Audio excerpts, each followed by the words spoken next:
Body में सबसे लंबी, सबसे लॉन्गेस्ट या सबसे लार्जेस्ट अगर कोई सेल होगी तो एक न्यूरॉन है। यानी न्यूरॉन्स के ऊपर हेयर लाइक स्ट्रक्चर है, इसको डेंड्राइट्स कहते हैं। डेंड्राइट रिसीव स्टिमुलस यानी इंफॉर्मेशन को रिसीव करने में हेल्प करता है डेंड्राइट। फिर बीच में न्यूक्लियस है। न्यूक्लियस का काम क्या होता है? Control centre and genetic material, यानी न्यूक्लियस पूरे सेल के कंट्रोल में हेल्प करता है और जेनेटिक मटेरियल कंटेन करता है डीएनए, जैसे कि एक सेल बॉडी है।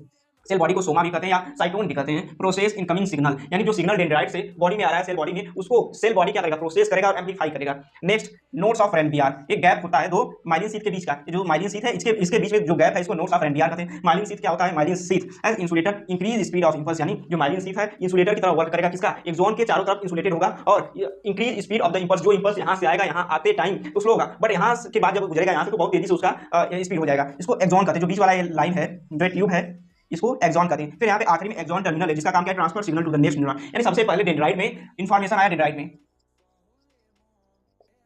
सबसे पहले इंफॉर्मेशन डेंड्राइट में आया, डेंड्राइट के बाद सेल बॉडी में, फिर सेल बॉडी से एक्सॉन में, फिर एक्सॉन टर्मिनल में। यानी पूरा का पूरा इसका जो समरी है कि एक्सॉन बॉडी की सबसे लार्जेस्ट सेल है, फिर उसके बाद डेंड्राइट स्टिमुलस को रिसीव करता है, फिर स्टिमुलस रिसीव करेगा तो सेल बॉडी में आएगा, सेल बॉडी उसको प्रोसेस करेगी, फिर यहाँ पे एक्सॉन में आएगा, एक्सॉन के बाद एक्सॉन टर्मिनल में आएगा, फिर एक्सॉन टर्मिनल इसको दूसरे बॉडी में भेजने का प्रोसेस में लग जाएगा।